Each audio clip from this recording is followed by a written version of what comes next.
I'm gonna say this in the beginning. I'm not a professional welder. I learned how to weld off of YouTube, like I'm pretty sure other people have. I've been tampering around with welding over the years, back and forth.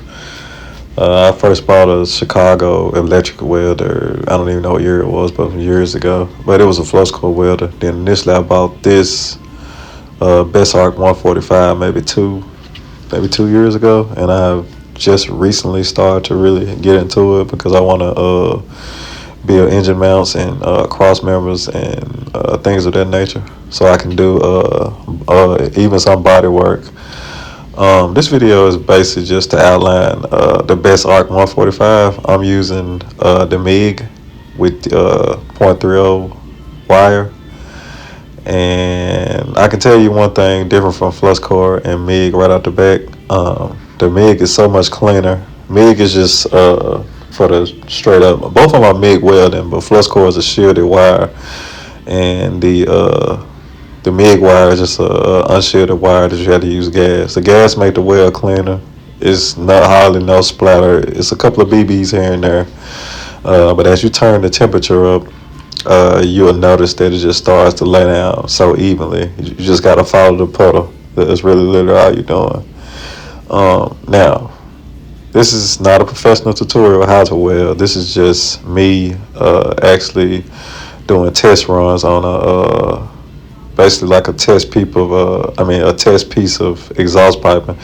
So before I did the real one, and then I tacked the real one in. But actually, this is at the day after I did the real one, and I realized something that I may not have had the temperature hot enough, but it did in fact weld, and I think it's pretty good. So I'm not gonna mess with it unless it still leaks.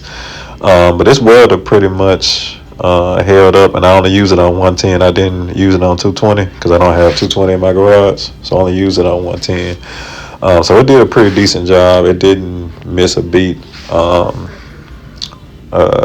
One other thing I can say, if you're gonna get into welding, and I know this is gonna be kind of crazy, but the MIG is just way better than flux core. I mean, I can't explain. You have to see it for yourself.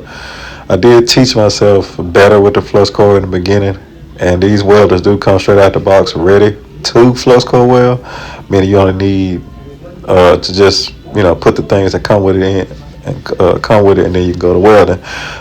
When you do the MIG, you do got to buy gas. I got an 80 CU, which I think is cubic units, if I'm not mistaken, and it's 75% argon, 25 CO2, and it was like $400, so that's expensive. But it did come with a nice gas line with the arc, the bestarc. It came with a gas line, so that was good. Then I had to buy a regulator, which is just a gauge that shows the gas out the tank, and then the gas to the welder. It was I got it from Harbor Freight for $75. They're cheaper online, but I just was trying to hurry up and do it. I was tired of waiting, and I wanted to go ahead and get the welder. So that's the approach I took.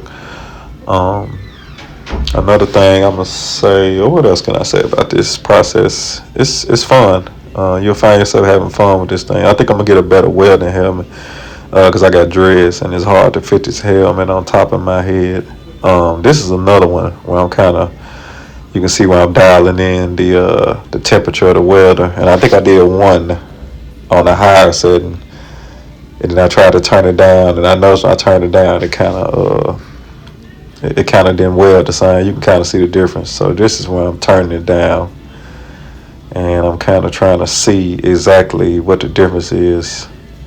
So that's all it is. I was just trying to explain the difference between, which is not a big difference, but that's what I did, and I noticed it worked a lot better on that 8.0 volts. I can't think of what the amperage was, but it worked better on that setting. And this is the regulator I was talking about. That's the 80 CU tank, and that's the actual gas flow into it. I did learn that if you just shut that's the exhaust. I welded a cat. Anybody who got a Kia Soul or any kind of Kia probably know that them lower cats or cats in general on those cars clog up badly. So I cut the old one out and I welded this one in, and it turned out pretty good. I haven't put it back in. Put it back in. Hopefully it doesn't leak. It does. These cats do come with a exhaust clamp, but I read reviews and everybody was saying that they always leak from the exhaust clamp. So I just went on and welded it, and that's the sole right there. I'm just kind of giving an overview of what I've done. That's all. That's kind of my little messy garage, my little stuff. And this is me explaining how when you first turn the welder off and you just shut the tank and you close out the valve to the welder, it's still gonna be gas right there.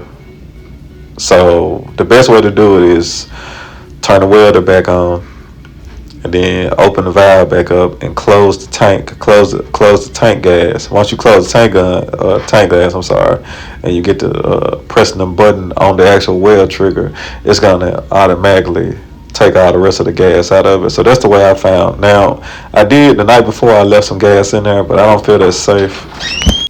Yeah, it's completely up to you whether you want to leave the gas in there or not. I chose to figure out a way to get it out, and I did, which is just simply, like I said earlier, open the tank. Close the tank, open up the regulator, and press the trigger on the gun. Once you hit the trigger, the gas is going to come out through the gun, and it's going to leave out the regulator. So that's where you empty all the gas out the regulator. The gas in the tank is not coming out once you close it. So I just think that's a safer route. But if you want to leave the gas in the tank, then by all means do what you do. Or that may be the way the welder's supposed to do it. I don't know. It's just me, by me being living here and having a house. I don't want my house to catch on fire. Although it does say the gas is unflammable. I still don't trust it, so I just emptied it. But the rest of this stuff is just me explaining. You just got your grinders to clean your metals, and your sand discs and your different tools, and then I got my welding gloves and my welding apron. A lot of these things, like I said, when I first welded, I didn't have the good welding gloves. I had the cheap ones that Harbor Freight sell that are brown that everybody probably buys in the beginning, but I had them for some years. And I also had that black welding helmet that doesn't have the auto darkening feature. I don't know how anybody can weld with that, but maybe there's some people out there that can. But anyway, this is just an overview, like I said in the beginning. I didn't see anybody speaking on the MiG 145 with the gas side. They was only primarily talking about the flux core side. So, from my opinion, it was good. And I haven't tried it on 220 yet. Maybe that's what we're gonna do next. Maybe I'll go somewhere where 220 is, or maybe I'll get it installed in my garage, whatever the case may be. But at that point, I'll decide. Y'all have a good one.